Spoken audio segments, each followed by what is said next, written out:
नमस्ते विद्यार्थी मित्रांनो, diploma first इयरची admission process कशी राहणार आहे, त्याची स्टेप बाय स्टेप प्रोसेस मी तुम्हाला सांगणार आहे. तुम्ही रजिस्ट्रेशन आणि व्हेरिफिकेशन आता कंप्लीट केलं असेल, बरोबर? ज्या विद्यार्थ्यांनी रजिस्ट्रेशन आणि व्हेरिफिकेशन कन्फर्मेशन केलं नसेल, अशा विद्यार्थ्यांना जर मदत हवी असेल, तर आमची टीम आहे. तुम्हाला तुमचा फॉर्म अचूक पद्धतीनं भरून देण्यात येईल. प्लस तुमचं व्हेरिफिकेशन जे आहे हे ई-स्क्रुटनीद्वारे ते पण करून देण्यात येईल. जर पाहिजे असेल तुम्हाला तर कॉन्टॅक्ट करा. नंबर इथे दिसत असेल तुम्हाला. ठीक आहे. आता बघा, रजिस्ट्रेशन आणि व्हेरिफिकेशन झाल्यानंतर पुढे नेमकं करायचं काय? बऱ्याच विद्यार्थ्यांना मेसेज आला असेल की तुमचं कन्फर्मेशन झालेलं आहे किंवा एफ-सी व्हेरिफिकेशन झालेलं आहे. आता यापुढे तुम्हाला काय करायचं आहे तर बघा, तुम्हाला प्रोव्हिजनल मेरिट लिस्ट लागेल. त्याची वाट पाहायची आहे. प्रोव्हिजनल मेरिट लिस्ट ही तुम्हाला 22 जूनच्या नंतर लागेल. ठीक आहे. त्यावेळेस तुम्हाला काय करायचं आहे, तर प्रोव्हिजनल मेरिट लिस्ट लागली एकदा, की त्यानंतर तुम्हाला ग्रेव्हियन्सचा पिरियड मिळतो. ग्रेव्हियन्सचा पिरियड म्हणजे काय, तर त्याच्यामध्ये तुम्हाला तुमच्या त्रुटी ज्या आहेत त्या सॉल्व्ह करता येतात. तर तुमचा फॉर्म भरताना काही चुका झाल्या, तर त्या तुम्हाला सॉल्व्ह करता येतात. त्याच्यानंतर लागते तुमची फायनल मेरिट लिस्ट. एकदा का तुमची फायनल मेरिट लिस्ट लागली, की तुमच्या फॉर्ममध्ये कोणत्याही प्रकारचा चेंज होत नाही. तो फायनल मेरिट नंबर म्हणजे तुमचा ॲडमिशनची 50% प्रोसिजर कंप्लीट झाली म्हणायची, आहे ना. आता याच्यानंतर तुम्हाला काय येतं, कॅप राउंड 1 आहे ना. कॅप राउंड 1 म्हणजे त्यामध्ये तुम्हाला काय करायचं असतं, तर ऑप्शन फॉर्म भरायचे असतात. म्हणजे कॉलेजेसची नावं तुम्हाला कॅप राउंड 1च्या तिथे टाकायचे असतात. बरेच विद्यार्थी, पालक तेच विचारताय, की आम्हाला नेमकं कॉलेज कोणतं पाहिजे, त्याची नावं कधी टाकायची? ते केव्हा टाकायचे तुम्हाला, तर फायनल मेरिट लिस्ट लागल्यावर.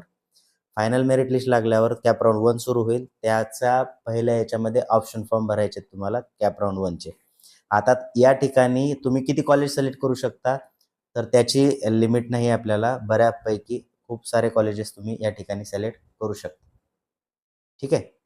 पहिल्या राउंडसाठी. फक्त काळजी ही घ्यायची आहे, की पहिल्या राउंडमध्ये 1 नंबरचं कॉलेजचं ऑप्शन ते असं टाकायचं आहे, की त्या कॉलेजला नंबर लागल्यानंतर तुम्हाला तिथेच ॲडमिशन घ्यायचं आहे. कारण पहिली जी सीट असते ती होते ऑटो फ्रीज. ऑटो फ्रीज म्हणजे काय? तर पहिल्या नंबरची सीट लागली, तर तुम्हाला त्याच सीटला ॲडमिशन घ्यावं लागतं. दुसरा राउंड तुम्हाला करता येत नाही. ठीक आहे. मग हे झालं पहिल्या कॅप राउंडच्या वेळेस.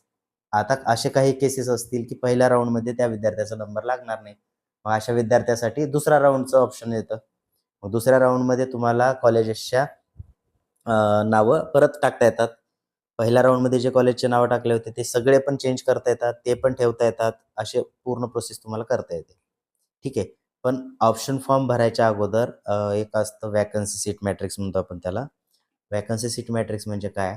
तर एखादं तुम्हाला कॉलेज पाहिजे असेल, त्या कॉलेजच्या कोणत्या एखाद्या ब्रँचला किती जागा आहेत?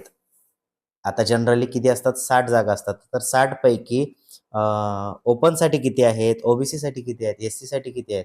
त्यामध्ये पण मुलीसाठी किती आहेत? मुलांसाठी किती आहेत? अपंग मुलगा असतो त्या अपंगासाठी किती आहे? है ना? एखादा अनाथ मुलगा असतो ऑर्फन, त्याच्यासाठी किती आहे? कोणी डिफेन्समध्ये असेल ज्याचे पालक, म्हणजे आर्मीमध्ये वगैरे, तर त्याला किती जागा शिल्लक आहे? हे सर्व जागेचं जे डिस्ट्रिब्युशन आहे, ते असतं व्हॅकन्सी सीट मॅट्रिक्समध्ये. कशामध्ये? Vacancy seat matrix. हा मॅट्रिक्स डिस्प्ले होऊ द्यायचा. आपली कॅटेगरी कोणती?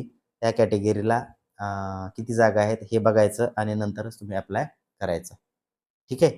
ही स्टेप झाली तुम्हाला. ओके. आता बघा, हा झाला पहिला राउंड झाला. नंतर दुसऱ्या राउंडला पण सेम प्रोसेस राहील.